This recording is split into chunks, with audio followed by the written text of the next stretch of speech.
bila kujali yeye ana cheo gani kwenye chama chake. Lazima hatua za sheria zichukuliwe kwa mujibu wa sheria kama nilivyosema. Na hivyo kwenye wilaya ya Kusini kuna matukio manne yameripotiwa ambayo yalikuwa yana lengo la kuvuruga zoezi la uandikishaji.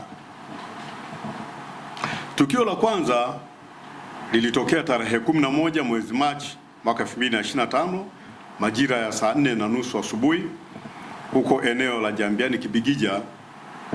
Wanachama watatu wa ACT Wazalendo, chama cha ACT Wazalendo, walisimama kwenye njia kuu ya kuendea kwenye kituo hicho cha kuandikishia wapiga kura na kuwazuia watu wasiende kujiandikisha kwa madai kuwa watu hao wana asili ya Tanzania bara, na huku wakiwa wanajua kabisa kwamba hawana mamlaka ya kisheria ya kufanya zuio hilo, kwa sababu pale kulikuwa na wataalamu, kuna vitambulisho, kuna mashine ambazo zinaonyesha juu ya mwenye sifa na asiye na sifa. Kwa hiyo wao kama chama kwenda kuweka watu njiani, kwanza kukamata watu kwamba wewe huna sifa, una sifa, ilikuwa ni zoezi ambalo ni haramu, na kwa kweli ilikuwa linalenga tu kuharibu zoezi zima la uandikishaji wa wapiga kura. Kwa hiyo watu hao watatu wamekamatwa na jeshi la polisi, ambao ni Ramadhani Hassan Rajabu mwenye miaka 58, yeye ni Mshirazi, kazi yake ni mvuvi na anakaa Jambiani Mzuri. Wa pili anaitwa Mohamed Pandu Vai, yeye ana umri wa miaka 43, ni Mshirazi, kazi yake ni mvuvi na ni mkazi wa Jambiani Mzuri. Amiri, watatu ni Amiri Kishaji Amiri, yeye ana umri wa miaka 60, ni Mshirazi na ni fundi mwashi, kwa maana anafanya kazi ya kujenga majumba, ni mkazi wa Jambiani Mzuri.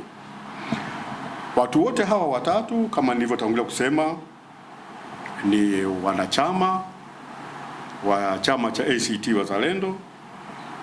Watuhumiwa wote hawa wamefikishwa kwenye kituo cha polisi kwa ajili ya kuhojiwa katika kukamilisha upelelezi wa shauri ambalo linawakabili. Tukio la pili lililoripotiwa katika wilaya ya Kusini Unguja ni tukio la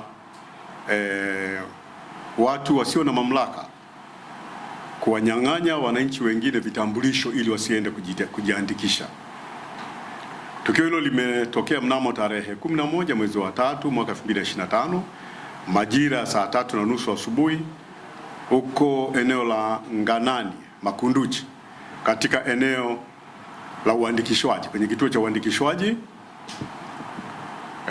Wanachama wa ACT Wazalendo waliwakamata watu wawili na kuwanyang'anya vitambulisho vyao vya Mzanzibari,